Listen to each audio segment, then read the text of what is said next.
वायुसेना विमान भी गए।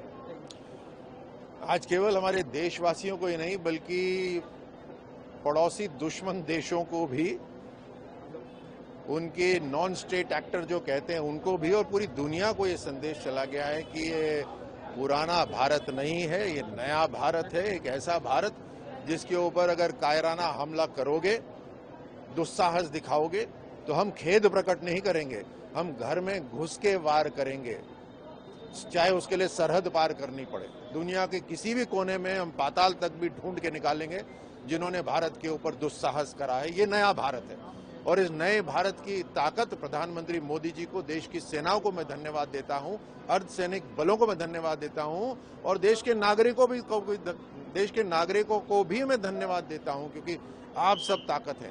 आज जो टेक्नोलॉजी है उस टेक्नोलॉजी से केवल सरहद से ही नहीं दुश्मन आता, आसमान से भी आएगा, टेक्नोलॉजी के माध्यम से भी आपके घर के अंदर तक आ जाएगा, देश को बांटने की कोशिश करेगा, कम्युनल टेंशन फैलाने की कोशिश करेगा, देश की एकता को तोड़ने की कोशिश करेगा।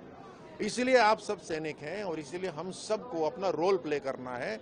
अगर कई बलिदानों की वजह से आज हम स्वाभिमान से जी रहे हैं, हमारी संस्कृति जिंदा है, तो अगले 1000 साल की जो तैयारी करनी है वो आज हमें करनी है।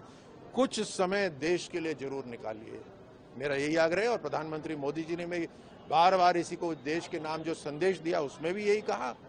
कल जो बीकानेर में आके उन्होंने संदेश दिया वो भी यही कहा कि कोई ये जो न्यूक्लियर ईंधन भभकी है इससे हम नहीं डरने वाले, जो सिंदूर मिटाएगा वो मिट्टी में मिल जाएगा।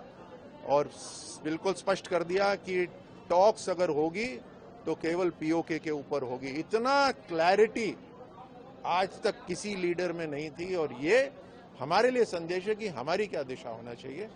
सो हम सबको मजबूत इस देश की ताकत बनना है।